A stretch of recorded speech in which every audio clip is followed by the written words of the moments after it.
इधर ध्रुव जी महाराज और माँ की चर्चा हो रही है, माँ बेटे की। माँ ने समझाया, बेटा ठीक है तुम जाओ। माँ ने भी रोका नहीं। आजकल की माँ होती तो कहती कि बेटा कहाँ जा रहे हो, वन में कहाँ तपस्या करेगो। अच्छा देखिए, आजकल के परिवार में सभी को ऐसा लगता है कि मेरा बेटा महात्मा न बन जाए। ऐसा कोई है कि अपने बच्चे को महात्मा बनाना चाहता हो? हमारे संग भेज दो भैया, कोई हमें जरूरत है एक चेला की। कोई है? एक भी माँ नहीं होगी जो ये कह दे कि मेरा बेटा महात्मा बन जाए। क्यों जी साहब? अच्छा, आपने कभी ये विचार किया है कि महात्मा बनना कोई बुरी बात है क्या? ये बताओ पहले। बेटा आतंकवादी बन जाए, लफंगा बन जाए, गुंडा बन जाए, चोर बन जाए, कछू बन जाए, पर महात्मा न बने, ऐसी भावना है मेरी माओ की। हैं? महात्मा नहीं बनेगा तो क्या बनेगा बताओ? फिर तो वो कुछ न कुछ और ही बनेगा फिर वो। हाँ जी साहब, बन सकता है नहीं? और महात्मा बनने से डर लगता है, मेरा बेटा महात्मा न बन जाए। न कहूँ कथा में चलो जाए, कहीं कथा को असर न जाए ऊपर तो महात्मा हो जाए। कथा में बच्चों को इसलिए नहीं लाया जाता कि कहीं कथा सर पर सवार हो गई तो हो सकता है बैराग्य जाग गया तो महात्मा बन जाएगा। डर लगता है माताओं को बहुत ज़्यादा।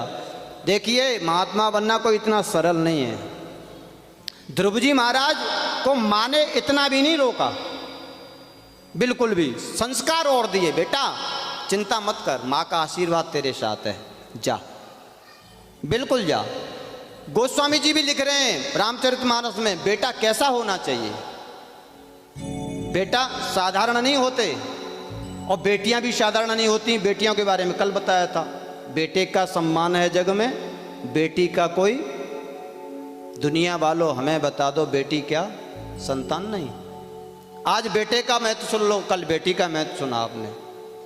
गोस्वामी जी महाराज अपने शब्दों में समझा रहे हैं कि एक पिता के विपुल कुमारा, एक पिता के विपुल कुमारा, होए पृथक गुणशील आचारा, होए प्रबल कर शील विचारा, को पंडित को तापस ज्ञाता, को पंडित को तापस ज्ञाता, को धनवंत सुर को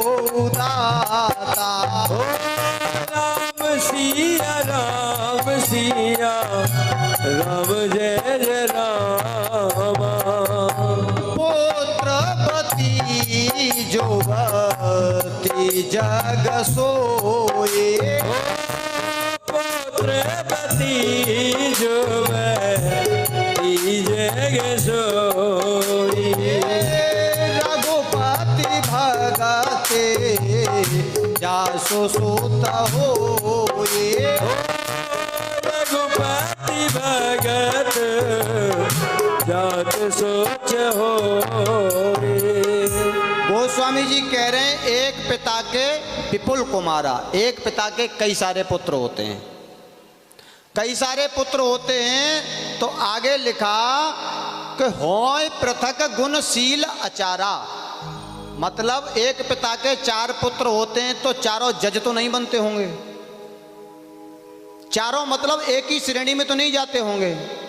होय पृथक, अलग अलग गुण होते हैं सबके।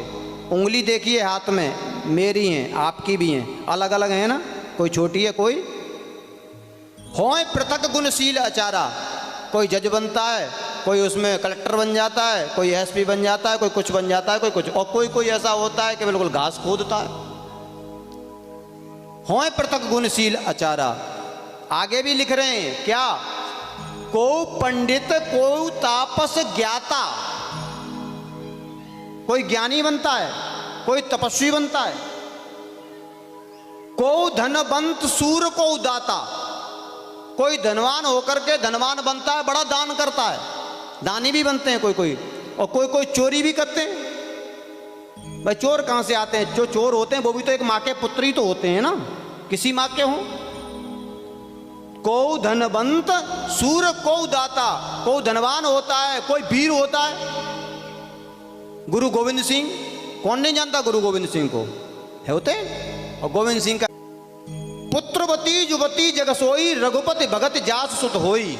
जिस माँ का पुत्र रघुपति का भगत बात हो, भगवान का भक्त हो, जिस माँ का पुत्र भगवान का सेवक हो, भगवान का भक्त हो, उसका पुत्र जन्ना अच्छा है।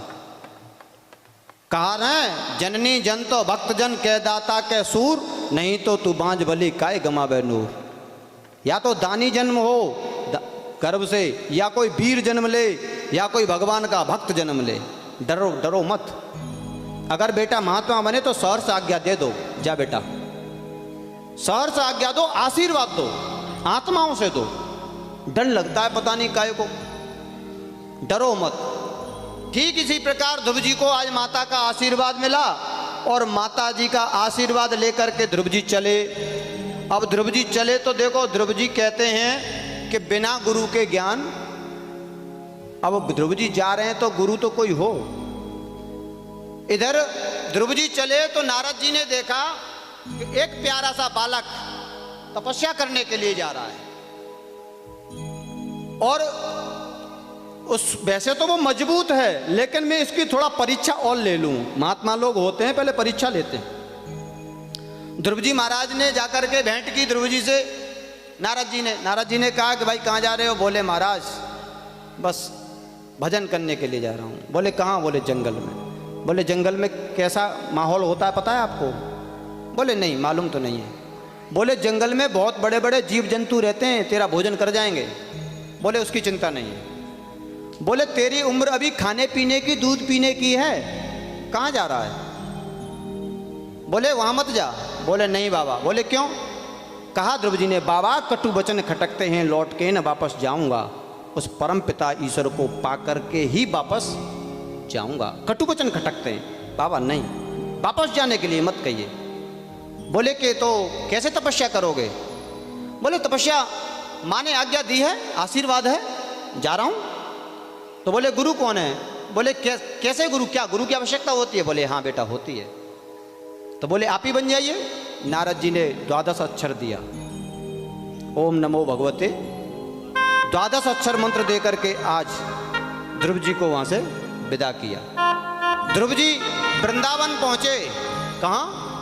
वृंदावन, यमुना जी के पावन पुलिन पर स्थान है, वहां जाकर के यमुना जी के तट पर ध्रुव जी ने तपस्या की। ध्रुव जी ने तपस्या की तो तपस्या कैसी की बंधुओं?